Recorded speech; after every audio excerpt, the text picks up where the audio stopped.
Ya, hasil positif diraih timnas Indonesia dalam lawatan ke Arab Saudi meski hanya memetik satu angka dalam lawatan ke King Abdullah Sport City, Jeddah.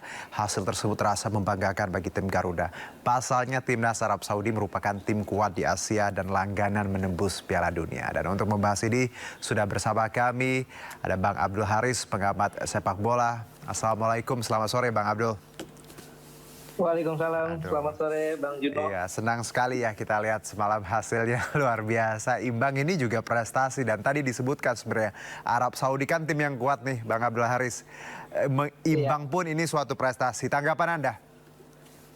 iya, ini suatu Hmm, kejutan bisa dibilang ya, hmm, walaupun kita hanya meraih satu poin, tapi paling tidak kita meraih satu hmm, poin penting di kandang lawan, di kandang Arab Saudi yang notabene adalah langganan Piala hmm, Dunia. hmm. Dan kemarin juga kita bisa saksikan bahwa permainan Indonesia juga tidak kalah. Ya. Bahwa yang dikatakan oleh Coach Sintayong ini bukan Indonesia yang dulu lagi, itu terbukti bahwa kita bermain Hmm, cukup tenang, cukup disiplin, dan hmm. mampu merepotkan Arab Saudi. Oke, kalau kita lihat lebih detail di babak pertama, kita tahu timnas Arab Saudi ini dominasi ball possession-nya juga luar biasa, tapi kita kuat Ya, juga di lini belakang. Anda melihatnya seperti apa waktu babak pertama?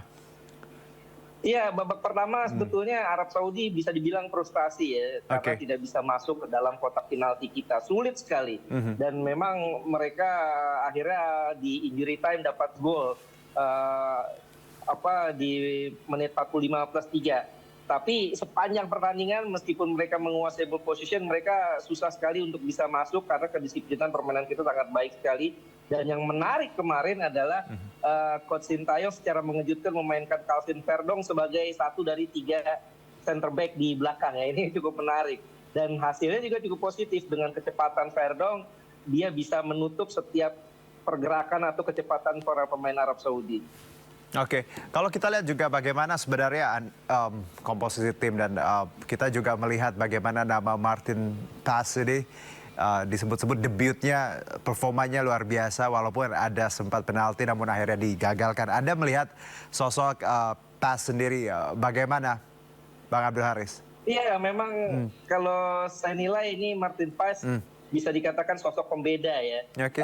Kita menjadi bangga karena mempunyai kiper yang betul-betul tangguh. Memang di menit 79 dia sempat Aha. melakukan kesalahan, terlalu lama pegang bola sehingga akhirnya melanggar salah satu pemain Arab Saudi. Tapi Mhm, dia juga membayarnya dengan sangat luar biasa menggagalkan penalti Salim Al-Dawsari. Dan selain itu di babak kedua setelah penalti itu juga dia melakukan 2 kali penyelamatan luar biasa. Artinya memang Martin Paes ini layak ya, dan setelah pertandingan kan kita tahu dia dipilih menjadi man of the match, dan dia mhm, layak karena kontribusinya sangat luar biasa. Kehadiran Martin Paes ini bisa dibilang menjadi salah mhm. satu kunci keberhasilan Indonesia meraih 1 poin di Jeddah Arab Saudi ini. Oke, kalau kapten sendiri, Anda melihat Jay, kan ini lini belakang tadi memang bagus sekali dan plus kaptennya juga ada Jay. Anda punya concern soal ini, Bang Abdul? Iya, J ini memang Ah, tidak perlu disangsikan lagi ya, oke. karena memang dia cukup tenang sekali, dia bisa memimpin lini pertahanan dengan sangat baik Mhm, mhm, bersama Calvin Verdong dan Rizky Ridho. Dan memang sebetulnya di babak kedua kita bisa dikatakan sempat kehabisan nafas ya.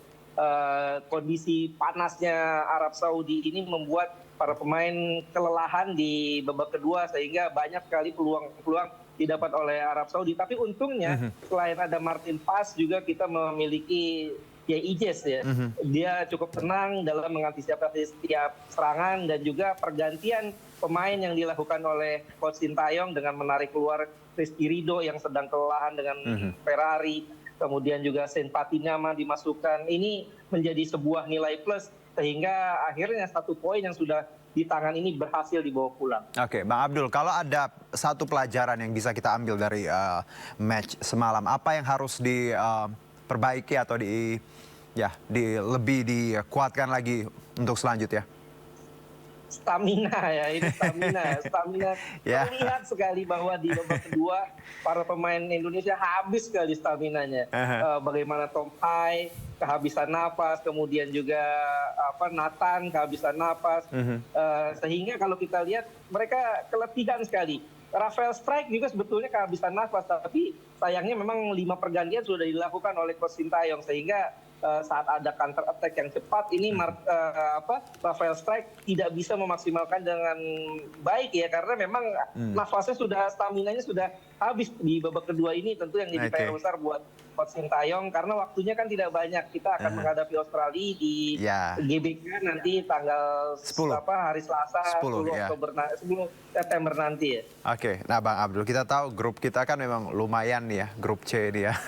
Bukan lumayan lagi sebenarnya. Luar biasa, ada Grup Jepang. Ini. Iya, ada Jepang, ada Cina plus Australia. Ini kita tahu 10 September nanti, hari Selasa ini match kita melawan Australia. Australia juga tim yang luar biasa. Dari plus kita juga akan nanti di GBK kan. Anda punya concern atau masukan ya sebagai pengamat dan juga penikmat bagaimana harusnya kita bersikap nantinya melawan Australia?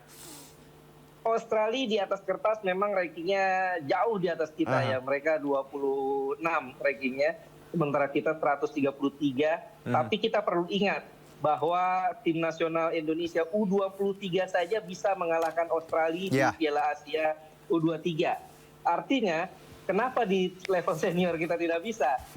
Segala kemungkinan itu ada, apalagi Australia juga datang dengan kondisi yang tidak baik-baik saja karena mereka baru saja kalah 0-1 dari Bahrain di kandang sendiri ya. Artinya secara mentalitas kita dalam kondisi mentalitas yang bagus karena berhasil menahan imbang Arab Saudi di Jeddah, dan Australia juga dalam kondisi yang bisa dikatakan kurang baik.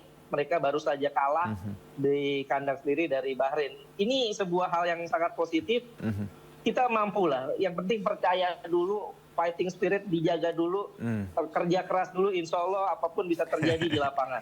Ya, karena kalau ada peringkat sekarang memang Jepang memimpin ya. Tadi Australia sama Cina juga masih agak kecewa dengan hasilnya ya, Bahrain dan plus kita juga lihat bagaimana sebenarnya nanti performa kita di match-match selanjutnya. Tapi optimisme itu harus dijaga.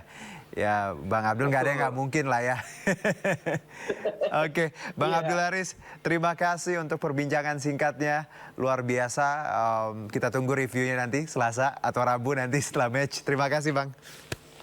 Sama-sama, makasih. Ya, salam olahraga.